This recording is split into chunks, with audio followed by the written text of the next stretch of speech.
Olá, amigos da FEB TV. Sejam bem-vindos a mais um programa Lições de Emmanuel, hoje com o tema Família.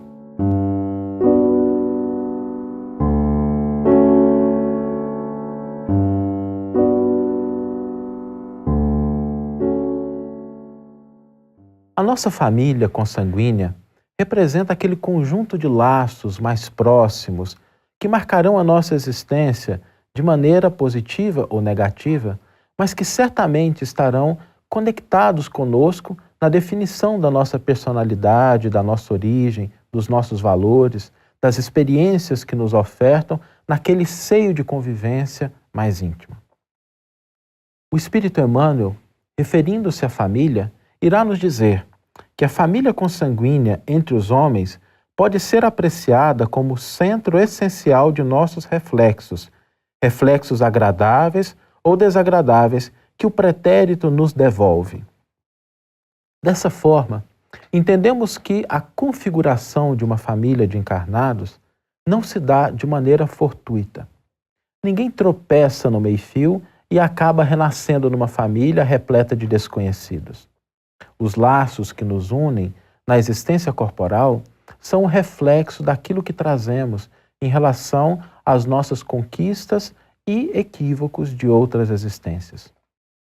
Encontraremos certamente no seio familiar aqueles indivíduos com os quais temos uma afinidade de amizade, de carinho, de respeito, que compartilham conosco, que nos fortalecem, que nos incentivam. E de outras vezes, encontraremos antigos adversários que comparecem ao seio familiar à conta de credores, exigindo a reparação e o reajustamento dos nossos equívocos perante as leis divinas. Tanto um quanto o outro representam oportunidades de crescimento e de aperfeiçoamento. O espírito Humberto de Campos, numa história muito singela, mas bastante significativa, irá nos narrar o caso de um jovem que assassinou um senhor já de idade, com o objetivo de subtrair-lhe a fortuna que ele tinha e empregá-la na sua própria vida, uma vez que, no entender desse jovem, ele, na flor da juventude, com toda a vida pela frente, faria muito melhor uso daqueles recursos financeiros do que alguém que já estava caminhando para o túmulo. Tendo realizado o seu intuito, esse jovem parte com aquela pequena fortuna para um lugar desconhecido, onde ninguém poderia vinculá-lo ao crime que ele cometera. E ali começa a desenvolver as suas atividades, empregar os recursos, conhece uma jovem, casa-se. E Humberto de Campos nos diz que desde o momento em que o crime fora cometido, uma sombra muito espessa passou a seguir aquele jovem. E a sombra o acompanhava em todas as circunstâncias da vida, até que em um determinado momento ela desaparece. O momento do desaparecimento é exatamente o momento em que a sua jovem esposa fica grávida. E Humberto de Campos irá nos informar que aquele filho que seria recebido no berço familiar era aquele senhor que fora vítima do jovem há alguns anos antes. Aquele espírito retornaria ao seio familiar, buscando a reparação e o recebimento do que lhe pertencia, nos dois aspectos. Receberia por herança os recursos financeiros que se lhe haviam sido furtados pelo crime e, pelos braços do pai, a vida que também lhe fora furtada, com os carinhos maternos, obviamente. Naturalmente, que as posições vibratórias desses dois espíritos se configurariam como desafios de convivência, desafios de entendimento. Mas tivemos aí, nesse caso, o mecanismo da lei de ajustamento no seio familiar. A família é um celeiro de bênçãos, onde encontramos ali, pela misericórdia divina, as possibilidades de crescimento, de nos libertar do nosso passado delituoso, de fortalecer vibrações, conexões positivas e construirmos um futuro melhor para nós e para aqueles que nos cercam. Não há família material que seja constituída sem um propósito de reajustamento. Emmanuel, no livro 50 anos depois, logo no final, depois de uma trama bastante complexa, demonstra aqueles espíritos desencarnados que estiveram envolvidos em dramas profundos na existência narrada pelo livro, encetando e planejando uma nova existência.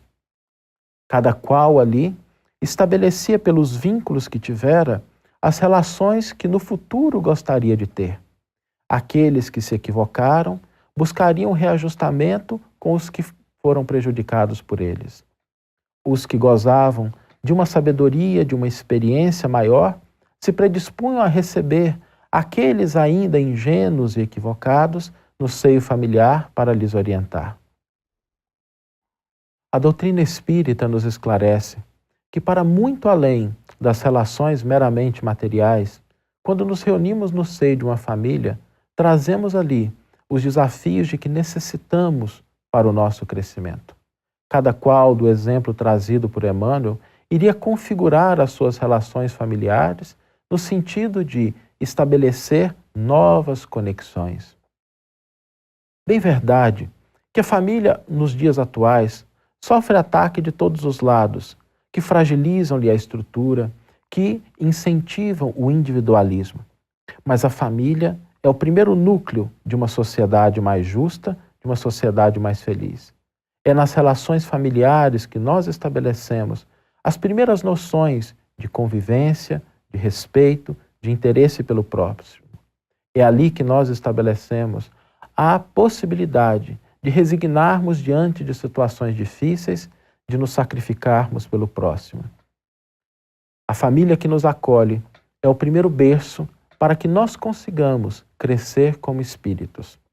A formação de uma família é algo tão importante que deveria ser motivo de reflexão e preocupação de todos aqueles que se propõem a um ajuntamento de afinidades que receberão mais tarde filhos, netos, familiares.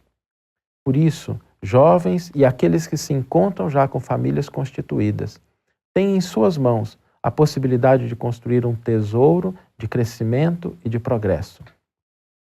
Família são laços que se estendem para além da presente vida, nos conectando com o passado e nos abrindo portas para o nosso futuro glorioso. Aproveitemos as oportunidades que esse mecanismo da misericórdia divina nos oferece, para que consigamos, de fato, reajustar sentimentos, pensamentos e atitudes com o futuro que esperamos. Agradecemos a sua atenção e esperamos revê-los em breve em mais um programa Lições de Emmanuel pela FEB TV.